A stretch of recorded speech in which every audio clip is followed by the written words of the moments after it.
if you can hire a coach. It's no different than working out, right? I don't know how to look like you unless you teach me how to look like you in the gym. Same idea. I believe in getting coaching, regardless of what you're trying to get better at, because you are where you are. And if you're stuck, it's because you're not being coached from above.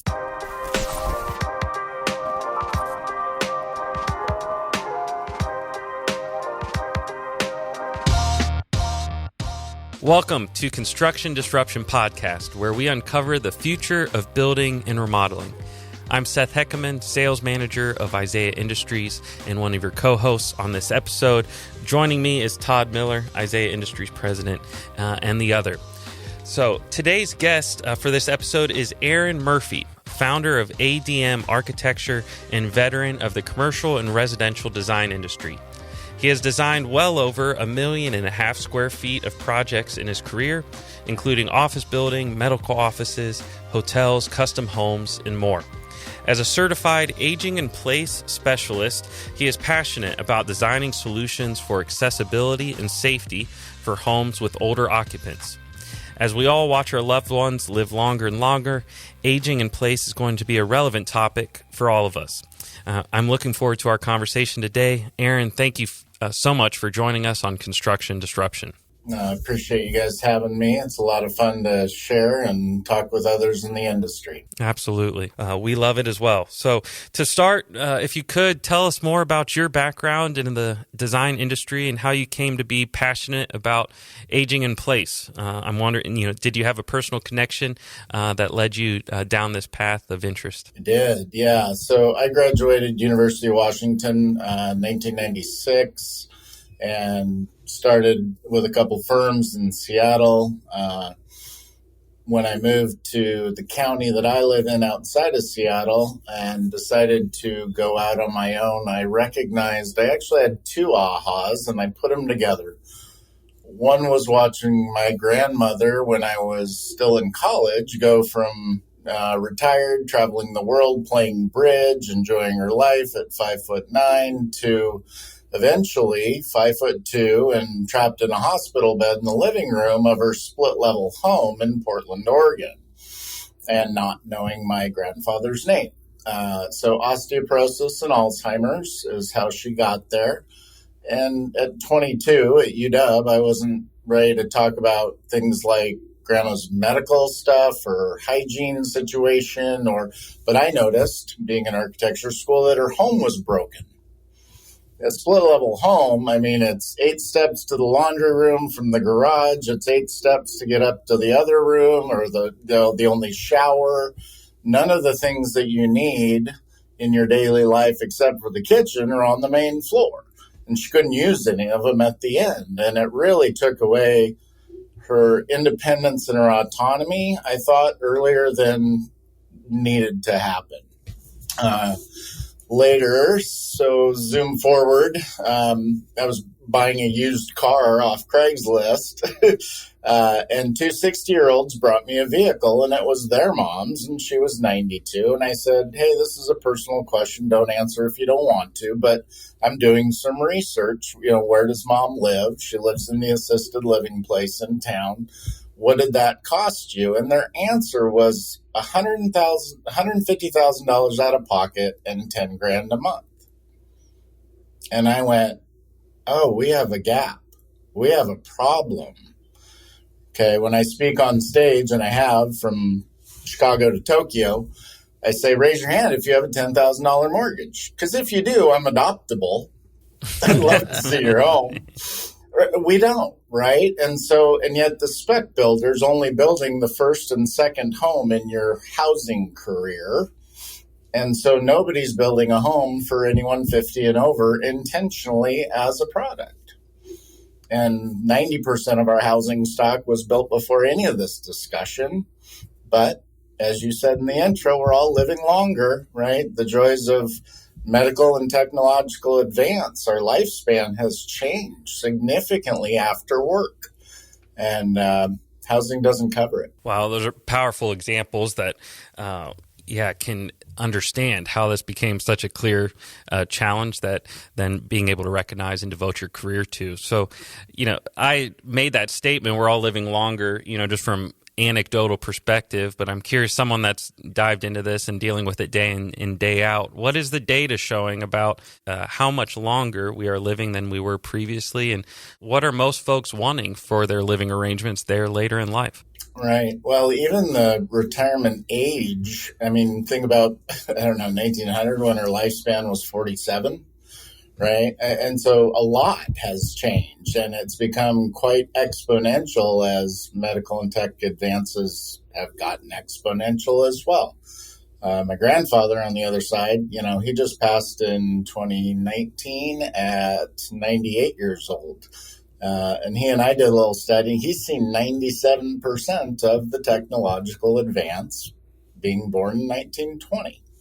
So, if you want to go back to, let's see, we'd figure out the wheel and the steam engine and steel and everything else is since then, right? Sure, yeah, absolutely. Anyway, so it's fascinating to think about. And so now we have this career that is post-work career that may well be a third of your life. You might retire at 60, you might live to 90. Those are not unreasonable numbers anymore. But what has housing done? Not much, because the spec builder who took his dad's firm over from 1984, well, Dad gave him a spreadsheet, and the bottom line is black, not red, so don't mess with me. I can't hear you. It just, and it's frustrating. There's a lot of people speaking about what I speak about at the National Association of Home Builders, which is where we got CAP certified, that certified aging in place specialist. A lot of contractors do it, but at the end of the day, it starts with design, right? It's not just a grab bar. It's not just how to make my house a hospital. We don't do that. Good design is universal design. And the sink that I put in that doesn't have two twisty knobs works just as well for an 8-year-old as an 80-year-old, by not doing things that just are even thinking osteoporosis related. I tell people at the end of my presentation, I say, do me a favor, go home and do the sock and ball test. Just grab a tennis ball and then put a sock over your hand holding the tennis ball and go use your house. Can you get in from the garage? No, because it's a doorknob and the door's heavy. Can you use your microwave? Okay, just get people thinking about what if one thing changed? I mean, blow a knee out. Are you happy about your stairs? We had a previous episode, Construction Disruption, where John Mitchell joined us, and he talked about holding his grandson and knowing that anyone born today was going to live on average to 100 was the stat he'd shown. And that stuck with me, that it's dramatically changed since 1920, like you said, and it's only continuing to trend in that direction. We need to be thinking about it now. A few people are. So what are those key principles, both whether as granular as you want to go and then more broad as well, that we need to be considering both in design and retrofit in construction right now? I think that, again, when you take the cost of procrastination to the point of irreversible, right? I get phone calls after people fall and break their hip, and the child is calling me saying, hey, when mom's done with PT or OT coming out of surgery, we need her house to be different in 6 weeks. Okay, I can't even start a project in the next 6 weeks based on the board behind me, ironically. And so those that are willing to plan ahead, I have a great example. It's actually my folks. Live down in Vancouver, Washington, next to Portland. Mom got these cool colored 3D drawings for redoing her master bathroom from the people in Portland that probably make all that money back on the cabinets. But, and I said, tell you what, Mom, I was home for Thanksgiving. I said, just give me the drawings, 5 minutes, and a red pen. Then I will never have to say I was right. Or no, I'll never have to say I told you so, and you'll never have to say I was right.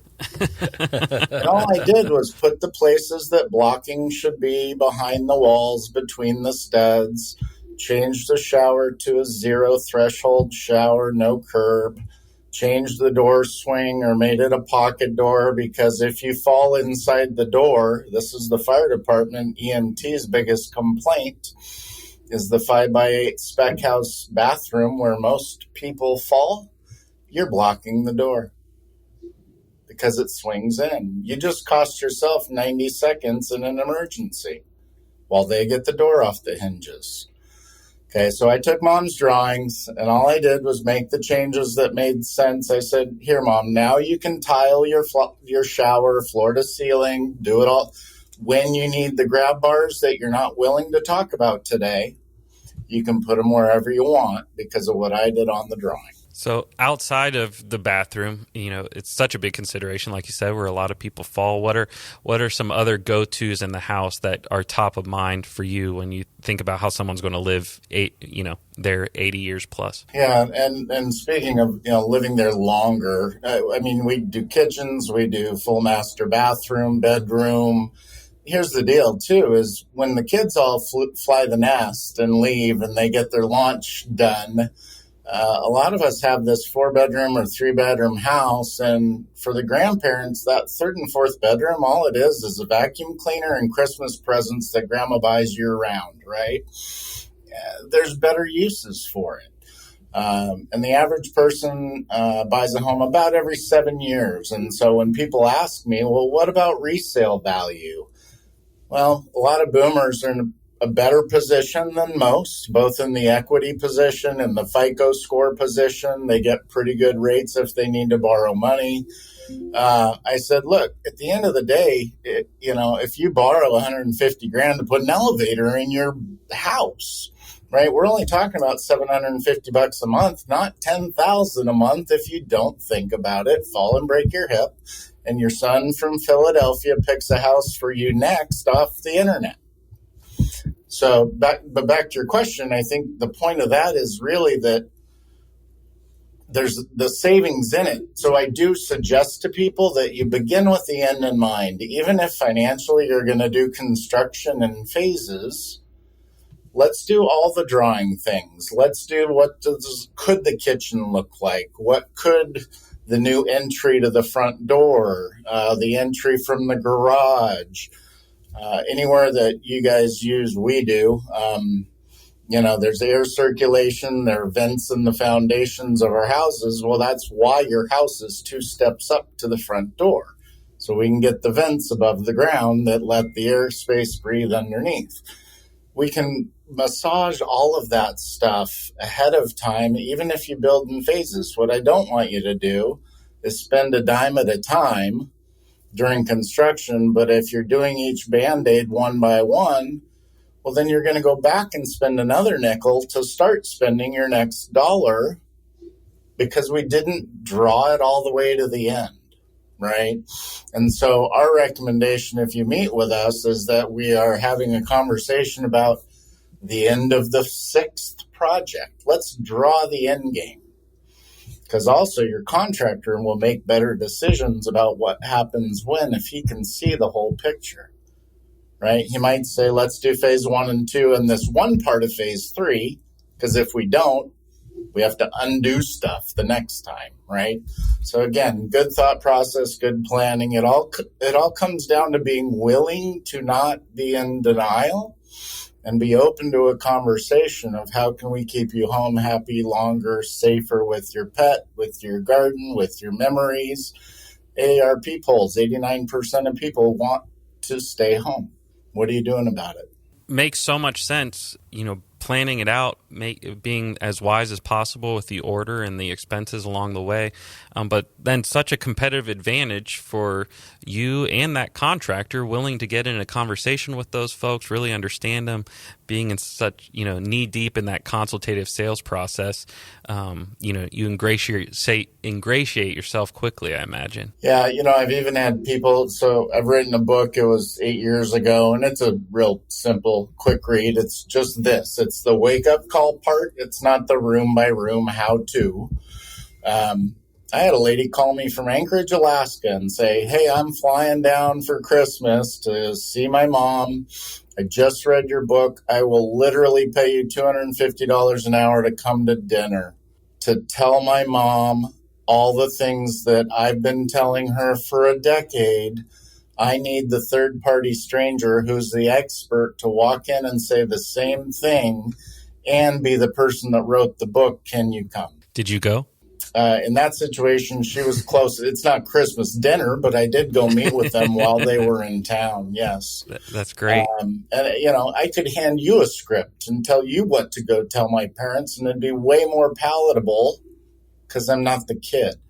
Because that relationship never changes, and it becomes very psychologically challenging. I'm in the middle of it. I'm a massive sandwich situation right now. I've got 4 teenagers, and I feel like I have 4 teenager parents who won't listen. They're getting stubborn and grumpy, and, they know how to do it, and I don't. And I'm just like, oh, my God, I got 8 kids right now.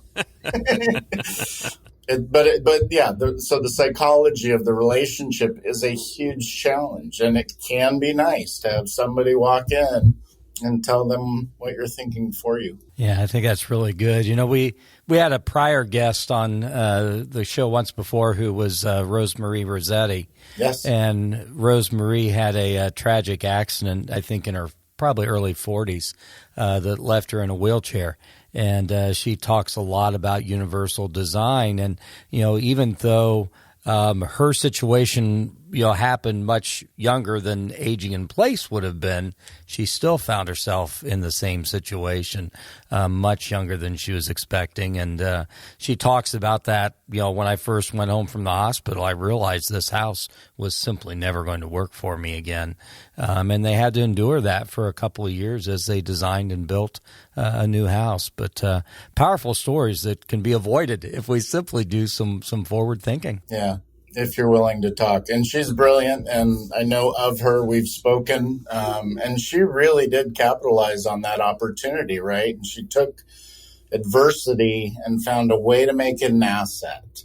And she is a national thought leader, very well spoken, and it's pretty easy to talk about it when it's your actual experience, right? Mm-hmm. I mean, people like her, they are on presidential councils in the U.S. for things that matter, like designing for age-friendly communities or walkable communities. And, how cool is it when people in a wheelchair and a walker can get to the skate park and enjoy watching kids, right? There's the urban version, and then there's the house version, and they all matter. Those psychological elements, those family dynamics, that we find ourselves in at these stages. That's interesting. I've never thought about it, but if we are willing to think about them earlier, I imagine those leaps become a whole lot less stressful rather than being caught between a rock and a hard place and being forced to think about them too. So what does this look like for building your business on this expertise and practice? Have you seen more, have you found that more and more people as years go by are seeking you out for this service? And do you find that people far and wide are calling you in because they're not finding someone locally who's thinking about these things? Yeah, interesting questions, great ones. And at some level, some I'm even in the crux of right now, kind of staring at that precipice, because you never have time and money at the same time, right? That's an old cliche. So I actually went out on my own, scary enough, and started ADM Architecture in 2009 when we were just falling off the last housing cliff. And this was around those aha moments that I had. The second one about housing from that 90-year-old car person I bought. So, I chose, while I didn't have the money, to grab every microphone I could grab: Rotary, Lions, Kiwanis, Chamber of Commerce, and then eventually home shows and BIAW at the state level version of the Home Builders Association. I probably spoke once a month for 5 years before I was speaking on it nationally in Chicago at the American Society on Aging conference. Or I got a phone call from LA, and they said, we'll fly you to Tokyo to go to the Home International Health Expo. We're doing a TV show about aging in place. So Yeah, I mean, it takes time, right? Every overnight success is a 10-year story. You just hadn't heard it yet. So it takes time. And so it just comes down to passion and willing to tell the story to anybody who will listen. I'd say in a tri-county area now, as far as your question about building a business, I'd say within about a 50-mile radius, even contractors that I have not met. If they're in a house and someone uses the term client aging in place, the contractor will say, time out, call Aaron. They need to do the project for us to get this right. So, yeah, it's a road.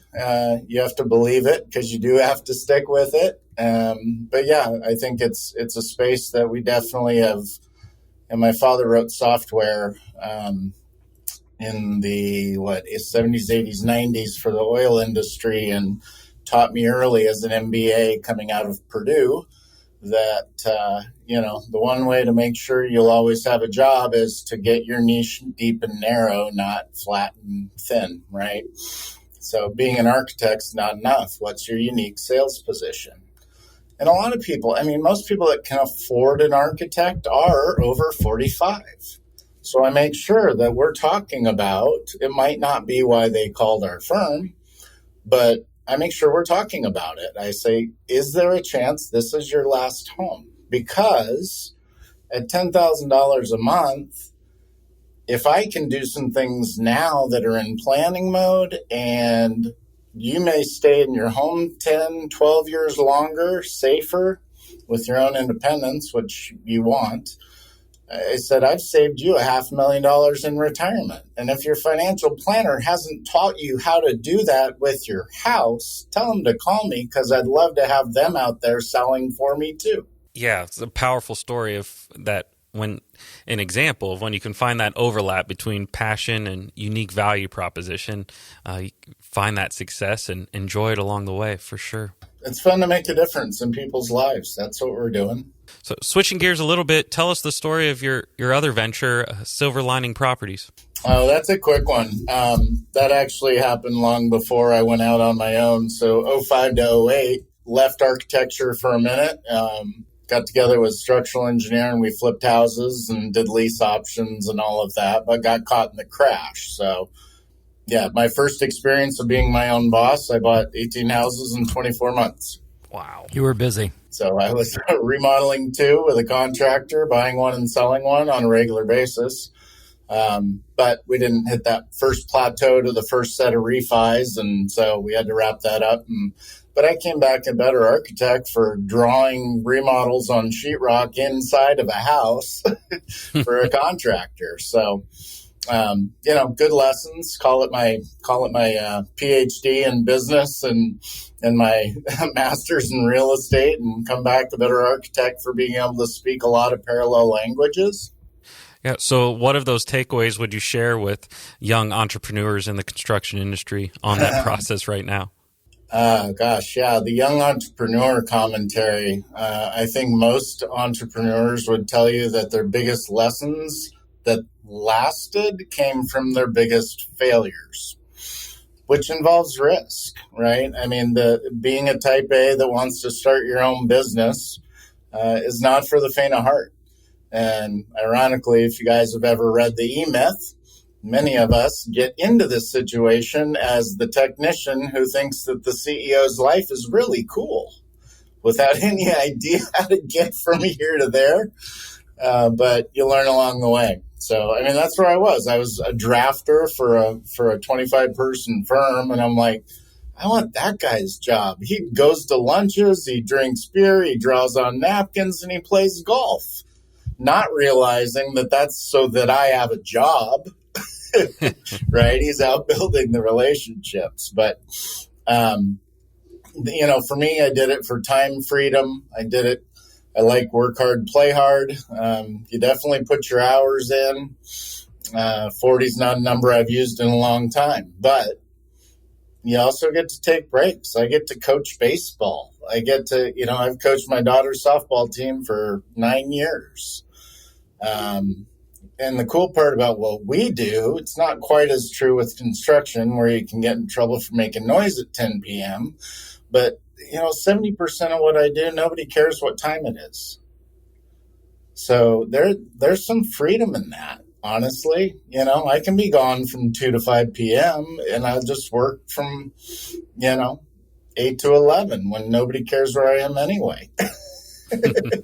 So anyway, I like the time freedom. But you got to have a little guts, and you got to have mentors. The people that got me here were actually, I mentioned being kind of at a crux or a precipice again. I've hired a couple of, Silicon Valley level business coaches just in the last 30 days to take me through a year of how do I scale my company. With mentors that sell $30 million businesses. I don't have one of those, but the point is, if you can hire a coach, it's no different than working out, right? I don't know how to look like you unless you teach me how to look like you in the gym. Same idea. So I believe in getting coaching, regardless of what you're trying to get better at, because you are where you are, and if you're stuck, it's because you're not being coached from above. And I'm glad you mentioned the E-Myth. That's a great book we've talked about before here on Construction Disruption as well. And, of course, Michael Gerber and the E-Myth Academy. I'm not sure what he calls it today, but they have a coaching division as well. But great resource for young entrepreneurs. And coaching and mentoring comes up frequently, too. We're understanding that to get to the next level, we need some help from someone that's been there and has gotten there themselves. So that's powerful. As you're going through this process of planning your business and scaling and growing, not asking you to share proprietary plans for yourself, but where do you see this going of your business and aging in place and this opportunity? Yeah, a couple places, actually. I think step one is that typically the type A that built the business has to become the guy that can let go of the baby and let someone else hold it. So there's actually a fair bit of letting go. That's probably my personal growth. I need to switch to the mentor and the coach that actually isn't trying to hide proprietary, but is actually trying to share what I know so they can do what I know so that I can get paid not to be here while they do what I do, right? And then I actually do believe that I would like to get into being in the B2B space where I'm actually teaching and coaching this in the architecture, engineering, and construction industry, whether it's that I'm teaching in AHV classes or not. I always have argued in the last 5 years that, my first job is an architecture firm. I'll zoom out for 1 second. I raised my hand at a Rotary meeting, which I was a part of, and I said, hey, I hung my own shingle, and if you have a checkbook, I can draw a birdhouse, right? Like that. That's where you start. And my first job was the fire chief in our little town of 10,000 people was nice enough to say, hey, Aaron, draw my new deck. And it was the only project I had. So I went and built it with him for $20 an hour because I didn't have anything else to draw. That's how I paid the bills and fed the kid the first 30 days. Okay. Now that we're where we are, I do believe that I am at some level better at relationships, business, and sales than maybe I even am as a stampable licensed architect. And I love the numbers. I love the P&L. I love looking for data. And maybe that's unique, but I think a lot of architecture firms, you end up owning a firm because you're good at architecture, but I didn't take a single business class in college, and I sure wish I had. And so I think there's another venue there. I think there's a peel-off that would still involve aging in place as how to own a niche that is deep and narrow that I could teach to 3 to 12 person firms nationally. Fantastic. Yeah, it definitely sounds like it, and look forward to see where those ventures take you and what connections come out of it. So I'm curious, I think we have a lot of listeners at Construction Disruption on the contracting retail side. From your perspective on doing the drawings and making the plans on the architect end, what what have you seen contractors you've seen do this well, have these conversations of aging in place and accommodate that type of consumer who's looking out over, what their life in the house is going to be? What are some best practices or traits that you've seen them exhibit during that process? Yeah, actually, when I took my CAP certification, which I think was somewhere between 09 and 13, most of the room was contractors. And yeah, it's a good base level education. It's, cleaning up after yourself so that somebody that's eyes aren't as good as yours doesn't step on a nail. And I mean, it's a great program. There's a lot more to it than that. But as you and I know, anybody that's been through some education system, it's kind of the baseline to put you out there. And then you learn another 80% in the field. So I find that the people that work with folks over 50, and especially if you're actually seeing a change in mobility, they lead with their heart. They care and they listen well, and they're patient in ways that maybe you don't have to be with a 30-year-old. At the end of the day, what I promise, and that's why it drives me nuts that our kids spend so much time on screens in a 2D world, there is no replacement for relationship. You want to earn my trust, you sit with me, I shake your hand, I give you a hug, I lean into the conversation, and I'm present. I'm not distracted. I'm not multitasking.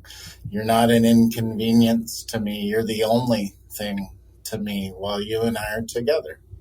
And it takes practice, and I hope that we can teach that to another generation, because I promise you it has everything to do with how I got where I got.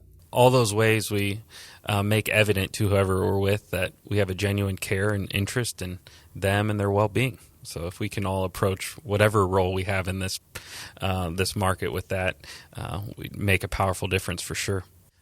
Well, Aaron, we're getting close to our end of our time here. Is there anything about aging in place that we haven't touched on, that, or anything else that you'd like to share with our listeners? Yeah, well, I mean, we could talk all day for sure on the topic. I think a real good takeaway for the listener is the idea that 70% of what we do, I would argue, with just aging in place, good universal design, lots of parallels to both, whether it's lighting or material color contrast, or there's real simple stuff that you can do that if you think it through and plan ahead, works well into that last third act of life that is post-career, if we're referring just for round numbers to the 60 to 90. 70% of what I do in thinking through that design just works for everybody. Before we get into, are we talking about Lou Gehrig's? Are we talking about eyesight? Are we talking about osteoporosis? And that 70% is the stuff that the spec builder did not think about, doesn't want to talk about, and we need to talk about now, because our longevity career is completely different than the spreadsheet that those guys inherited from their dad, who was the builder in the 80s. Very good. Absolutely. So, well, before we wrap up, we have something we like to do here on Construction Disruption called our rapid fire question round, where we have 7 questions ranging from serious to a little more silly that we share to let us get to know you a little bit more. As always, listeners, Aaron does not know these questions if he agrees to them. Aaron, are you willing to participate in our rapid fire questions? Bring it on. Awesome. We will alternate these as we go through. So you only have 7. First one, favorite place in the world you've ever been? Oh, gosh. Kauai, probably, in Hawaii. You're talking to 2 people who love Kauai, so gorgeous. Next question. Oh, by the way, I have to say, as we're sitting here talking, my phone rings, and it's my mother, and I'm thinking, oh, no, is she trapped in her bathroom? And in reality, she probably just, her cable box isn't working or something. But anyway, we'll find out what's going on there in a little bit. Well, that's fitting and timely. Thank you. Second question. What's the best age to be? I always wanted to be 27, but now I think I'd say 47, which was last year to me. Very good. When are you the most productive, mornings or evenings? Oh, man, 5 a.m., 5:30 a.m. To me, it's the morning quiet. My brain is clear. I actually was joking with my wife just a couple days ago. I go, I'm going to write a book called I Should Have Gone to Work Naked. And it's because I have all my great ideas in the shower. It's quiet. She's like, why do you take long showers? You don't have any hair. And I'm like, because I'm thinking. Now, I've long thought we need some sort of like dry erase board, but it had to be waterproof, some way to jot down in the middle of the shower. Dictaphone Yeah, exactly. Awesome book title, by the way. Fourth question. If you taught a subject in school, what would that subject be? I think right now it would probably be business leadership or aging in place. I think they're both, for the AEC industry. Like I said, that's if I can replace myself at ADM in a way that allows me to take on a new venture, that's probably where I'm headed. So that one's easy. Who is your favorite historical figure?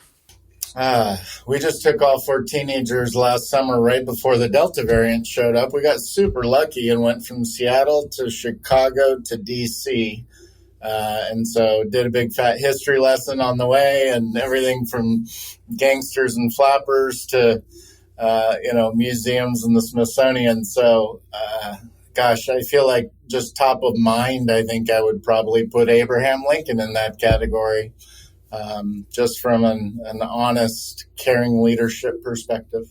Very good. Before the sixth question, by the way, Seth, it wasn't lost on me that every time you said we're aging longer, you looked at me. I didn't miss that. I just wanted to let you know. Okay, question number 6. If you could have any superpower, what would that superpower be? I think I'd want to fly. Yeah, that'd be awesome. Yeah.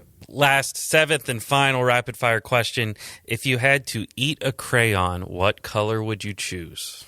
Kelly green, just to make sure I stay as Murphy true as I can.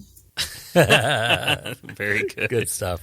Thank you, Aaron. This has been a real pleasure learning about you, your firm, and this critical practice and topic in our industry of aging in place.